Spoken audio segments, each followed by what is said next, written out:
E aí pessoal, a paz de Jesus, o amor de Maria. Vamos gravar mais um vídeo então. Agora a gente vai meditar o capítulo 3, 4 e 5 da primeira carta de São Pedro. É São Pedro que é nosso primeiro Papa, nosso primeiro líder da igreja, que Cristo instituiu. Então iniciemos. Em nome do Pai, do Filho e do Espírito Santo. Amém.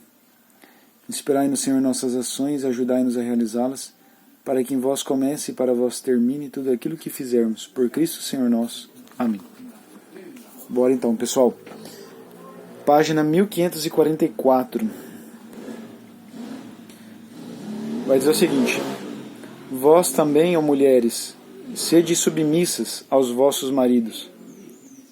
Se alguns não obedecem à palavra, serão conquistados, mesmo sem a palavra da pregação, pelo simples procedimento de suas mulheres, ao observarem vossa vida casta e reservada. Não seja o vosso adorno o que aparece externamente: cabelos trançados, ornamentos de ouros, vestidos elegantes, mas tende aquele ornato interior e oculto do coração, a pureza incorruptível de um espírito suave e pacífico, o que é tão precioso aos olhos de Deus. Era assim que outrora se ornavam as santas mulheres que esperavam em Deus. Eram submissas a seus maridos, como Sara, que obedecia a Abraão, chamando-o de Senhor. Dela vos tornais filhas, pela prática do bem, sem temor de perturbação alguma. Do mesmo modo, vós, ó maridos, comportai-vos sabiamente no vosso convívio com as vossas mulheres, pois são de um sexo mais fraco, porquanto elas são herdeiras, com o mesmo direito que vós outros, da graça que dá a vida. Tratai-as com todo o respeito, para que nada se oponha às vossas orações. Aqui fica bem a gente comentar só um detalhe, né?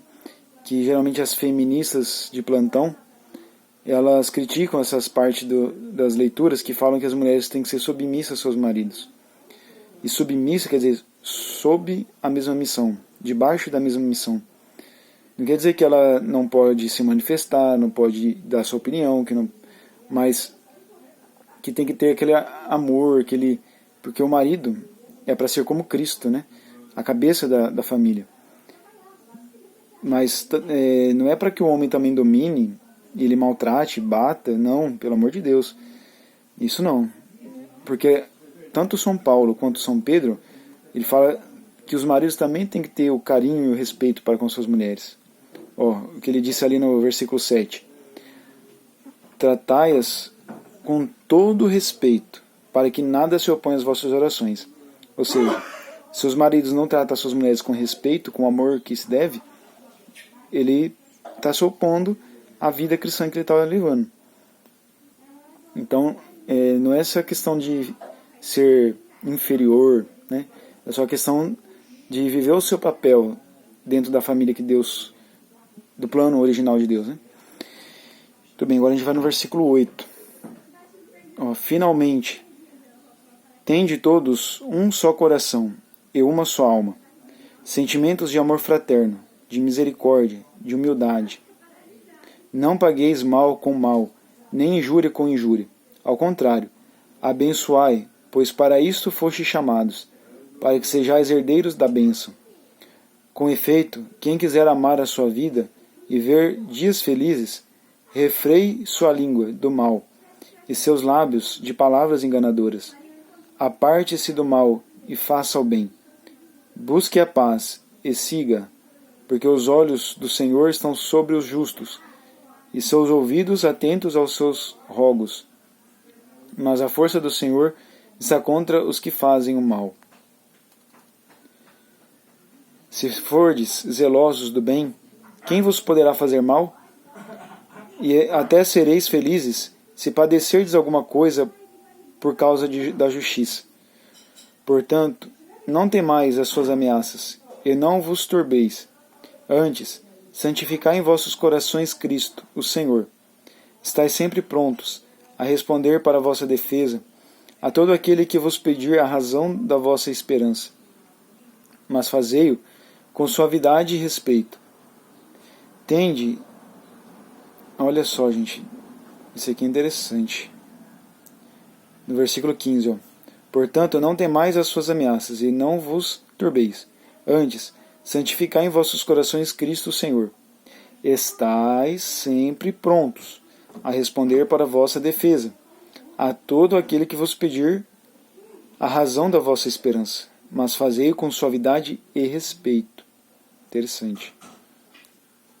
Tende uma consciência reta, a fim de que, mesmo naquilo em que dizem mal de vós, sejam confundidos os que desacreditam o vosso santo procedimento em Cristo. Aliás, é melhor padecer, se Deus assim o quiser, por fazer o bem do que por fazer o mal. Pois também Cristo morreu uma vez pelos nossos pecados, o justo pelos injustos, para nos conduzir a Deus. Padeceu a morte em sua carne, mas foi vivificado quanto ao Espírito. É neste mesmo Espírito que ele foi pregar aos espíritos que eram detidos no cárcere, aquele que outrora, nos dias de Noé, tinham sido rebeldes. Quando Deus aguardava com paciência, enquanto se edificava a arca, na qual poucas pessoas, isto é, apenas 8 se salvaram através da água. Esta água prefigurava o batismo de agora, que vos salva também a vós, não pela purificação das impurezas do corpo, mas pela que consiste em pedir a Deus uma consciência boa, pela ressurreição de Jesus Cristo. Esse Jesus Cristo, tendo subido ao céu, está assentado à direita de Deus, depois de ter recebido a submissão dos anjos, dos principados e das potestades. Muito bem, pessoal, agora a gente vai no versículo 4. Versículo 4, versículo 1, vai dizer o seguinte: Assim, pois, como Cristo padeceu na carne, armai-vos também vós deste mesmo pensamento. Quem padeceu na carne rompeu com o pecado, a fim de que no tempo que lhe resta para o corpo, já não viva segundo as paixões humanas, mas segundo a vontade de Deus. Baste-vos que no tempo passado tenhais vivido segundo os caprichos dos pagãos, em luxúrias, concupiscências, embriaguez, orgias, bebedeiras e criminosas idolatrias. Estranham eles, agora, que já não vos lanceis com eles nos mesmos desregramentos de libertinagem, e por isso vos cobrem de calúnias. Eles darão conta àquele que está pronto para julgar os vivos e os mortos, pois para isto foi o Evangelho pregado, também aos mortos, para que, embora sejam condenados em sua humanidade de carne, vivam segundo Deus quanto ao Espírito. O fim de todas as coisas está próximo. Sede, portanto, prudentes e vigiai na oração. Antes de tudo, mantende entre vós uma ardente caridade, porque a caridade cobre a multidão dos pecados. Exercei a hospitalidade uns para com os outros, sem murmuração. Como bons dispensadores das diversas graças de Deus, cada um de vós ponha à disposição dos outros o dom que recebeu. A palavra para anunciar as mensagens de Deus. Um ministério para exercê-lo com uma força divina, a fim de que, em todas as coisas, Deus seja glorificado por Jesus Cristo. A Ele seja dada a glória e o poder por toda a eternidade. Amém. Caríssimos, não vos perturbeis no fogo da provação, como se vos acontecesse alguma coisa extraordinária. Pelo contrário, alegrai-vos em ser participantes dos sofrimentos de Cristo, para que vos possais alegrar e exultar no dia em que for manifestada a sua glória.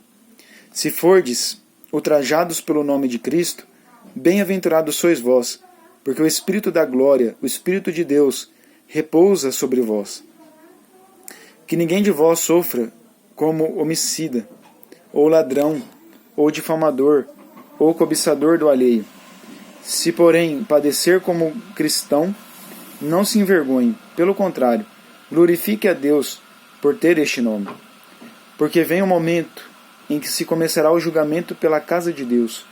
Ora, se ele começar por nós, qual será a sorte daqueles que são infiéis ao Evangelho de Deus? E se o justo se salva com dificuldade, que será do ímpio e do pecador? Assim também, aqueles que sofrem segundo a vontade de Deus, encomendem as suas almas ao Criador fiel, praticando o bem. Agora capítulo 5. Deveres do clero. Eis a exortação que dirijo aos anciãos que estão entre vós, porque sou ancião como eles. Fui testemunha dos sofrimentos de Cristo, e serei participante com eles daquela glória que se há de se manifestar. Velai sobre o rebanho de Deus, que vos é confiado. Tende cuidado dele, não constrangidos, mas espontaneamente, não por amor de interesse sórdido, mas com dedicação. Não como dominadores absolutos sobre as comunidades que vos são confiadas, mas como modelos do vosso rebanho. E quando aparecer o Supremo Pastor, recebereis a coroa imperecível de glória. Semelhante vós outros, que sois mais jovens, sede submissos aos anciãos. Todos vós, em vosso mútuo tratamento, revesti-vos de humildade, porque Deus resiste aos soberbos, mas dá sua graça aos humildes. Humilhai-vos, pois, debaixo da poderosa mão de Deus, para que ele vos exalte no tempo oportuno. Confiai-lhe todas as vossas preocupações, porque ele tem cuidado de vós. Sede sóbrios e vigiai. Vosso adversário, o demônio, anda ao redor de vós, como o leão que ruge, buscando a quem devorar. Resisti-lhe fortes na fé. Vós sabeis que os vossos irmãos que estão espalhados pelo mundo sofrem os mesmos padecimentos que vós. O Deus de toda graça, que vos chamou em Cristo à sua eterna glória, depois de tiverdes padecido um pouco, vos aperfeiçoará, vos tornará inabaláveis, vos fortificará. A ele o poder na eternidade. Amém. Por meio de Silvano, que estimo como a um irmão fiel, vos escrevi essas poucas palavras. Minha intenção é de admoestar-vos e assegurar-vos que essa é a verdadeira graça de Deus, na qual estáis firmes. A igreja escolhida de Babilônia saúda-vos, assim como também Marcos, meu filho. Saudai-vos uns aos outros, com um ósculo afetuoso. A paz esteja em todos vós que estáis em Cristo. Palavra do Senhor. Graças a Deus. Possamos então meditar nessas palavras de São Pedro e que Cristo possa crescer em nós, possamos amá-lo de todo o nosso coração. Amém. Em nome do Pai, Filho e Espírito Santo. Amém.